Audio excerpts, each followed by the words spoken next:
I want to share with you a presentation I have created on the staycation. And basically, the staycation is making the most of your time this summer, out and about, getting it local. So that's a picture I snapped just on one of my evening walks. And the staycation, what can we say about it? When you're planning your getaway, it depends on what type of vacation you have in mind. With COVID-19 right now, much of our attention has been diverted not to where we want to go, but where we can go. So where can we travel to? That's not to say we shouldn't be planning, because if there's something special you have in mind, let's say you have a wedding, or when I took my son to Japan, you do want to start planning that now. You're going to, start sowing the seeds for that.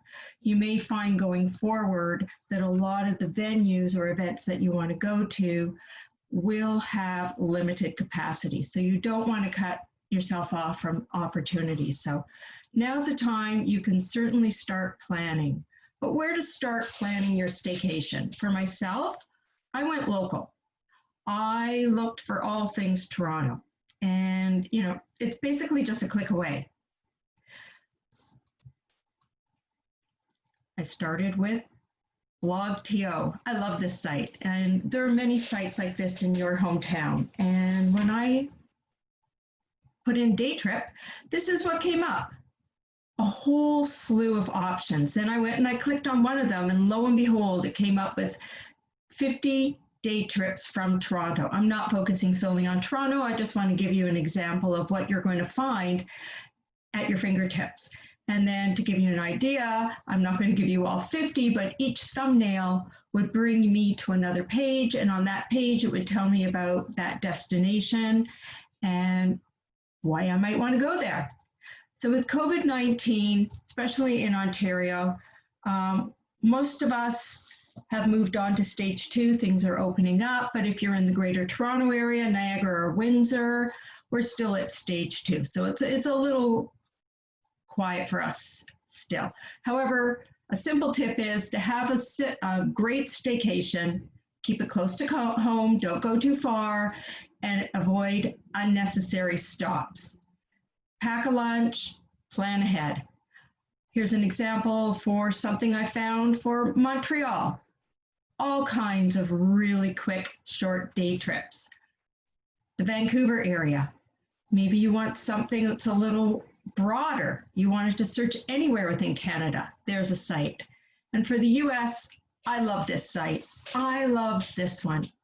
For the US 50 states and for the territories, you can search on a location and there'll be a nice short video that'll tell you about that destination. It is a fantastic source. I use it all the time. I love it. I absolutely love it.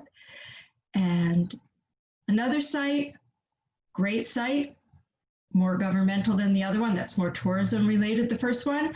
You enter your state or territory in the box, you click go, you get all sort of information that you may need for that destination.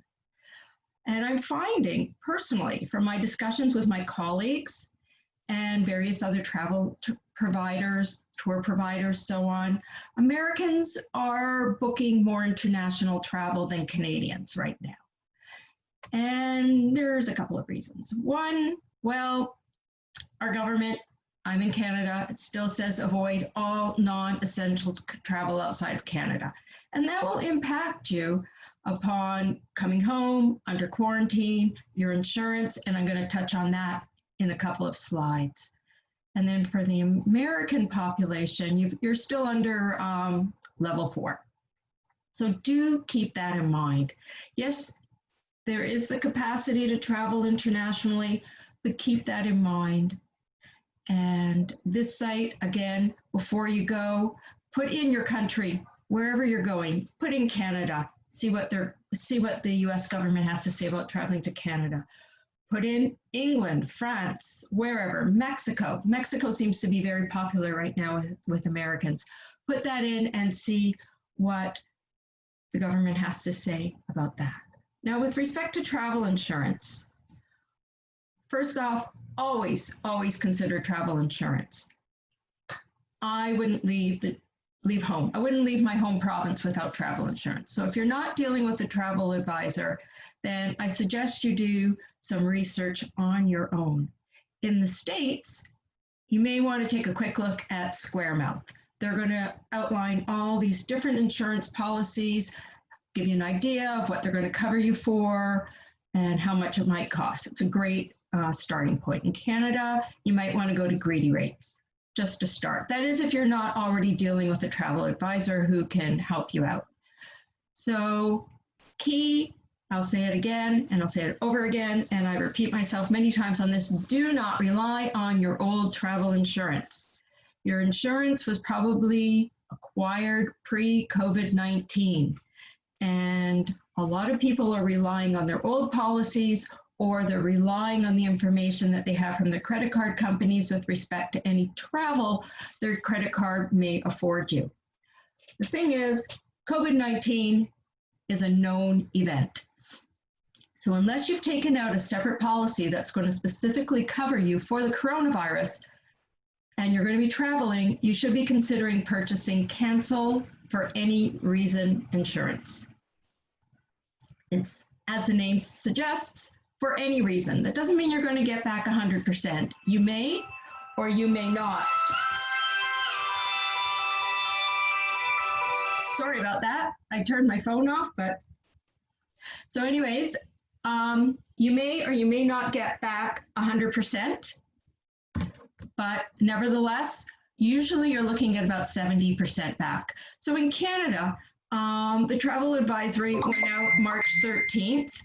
So anything after March 13th, when you're traveling, you're not going to be covered. And in the US, most insurance policies are only covering you if they were purchased, if the policy was purchased before January 21st. First and foremost, know the cancellation policy before you're committing any money. Your travel advisor is going to lay that out to you, but if you're purchasing on your own, know what the policies are. Most of the tour operators right now are being very generous with their cancellation and rebooking policies. They have to be. Otherwise, nobody would be considering travel at this point. And a lot of people are looking domestically. And which is sort of a lead-in for me.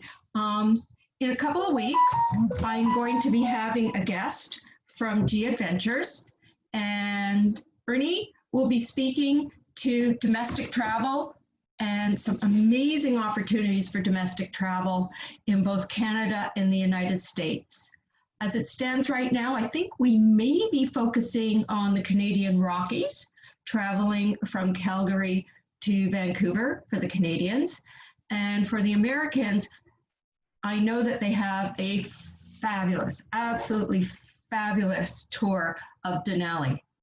And I know a lot of people think of Denali in terms of cruising, but trust me, it is a standalone destination. So back to insurance.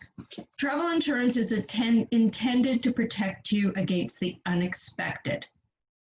It does not cover anything that's going to be expected or reasonably foreseeable. So hence, that's why the insurance companies have made those statements. So cancel for any reason is going to allow you the flexibility. That's something to consider, but there's different pricing for cancel for any reasons. So let's say still you want to plan a trip, something other than just a staycation.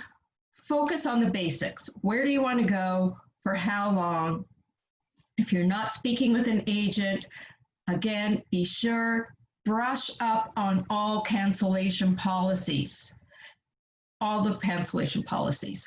And the same goes for points. If you're using your points to book travel, what is the policy for bringing those points back to your account if the travel doesn't go forward? And what fees might they be charging? Points are a little bit different than just booking travel outright. And then, before you go, follow up and follow up again. The rules are traveling are changing daily. So you just want to make sure you're on top of it all.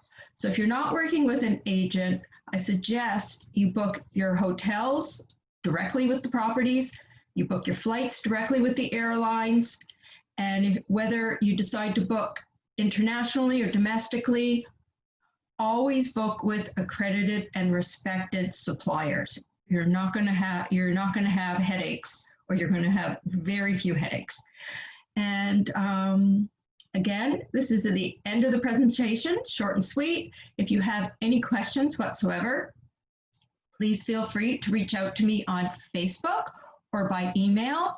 And I'm more than happy to answer your questions. So that's it for now. Thanks for joining me. And I'll see you all on Facebook. Bye.